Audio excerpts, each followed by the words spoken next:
parce que ça concerne la moitié de l'humanité. Un être humain sur deux sur Terre est porteur de clitoris. Ensuite, parce qu'il est encore trop méconnu. On sait depuis Hippocrate, c'est-à-dire 400 avant Jésus-Christ, que c'est l'épicentre du plaisir féminin.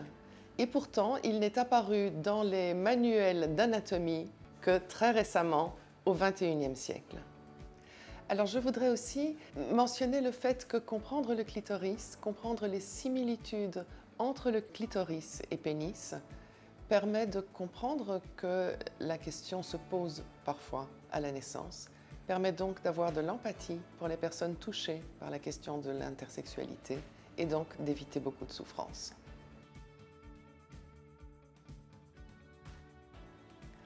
Le défi numéro 1, c'est de trouver une information claire, fiable et fondée sur les mécanismes de leur plaisir. C'est pour ça que j'ai créé Sexponentiel.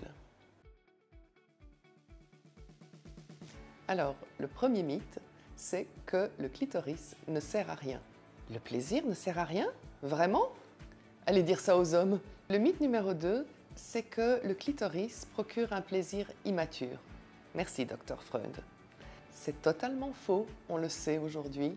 Il est important que toutes les femmes le sachent. Mythe numéro 3, toutes les petites filles sont passées par là. Les garçons ont un pénis ou un zizi, et toi, tu n'en as pas. Eh bien, c'est faux.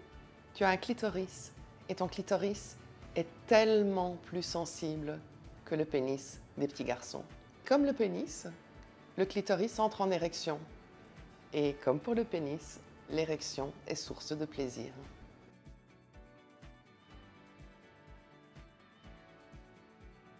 En libérant la parole, le plaisir féminin est encore un tabou majeur et il est plus que temps de le faire sortir de l'ombre. Savoir qu'on dispose d'un organe aussi joli, utile, sensible et complexe participe à l'estime de soi. On peut être fier d'avoir un clitoris. Pour demander ce qu'on aime, il faut d'abord savoir ce qu'on aime.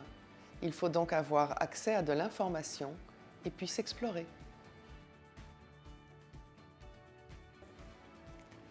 Connaître le clitoris, comprendre ce qu'on ressent, permet à certaines femmes d'atteindre l'orgasme plus facilement.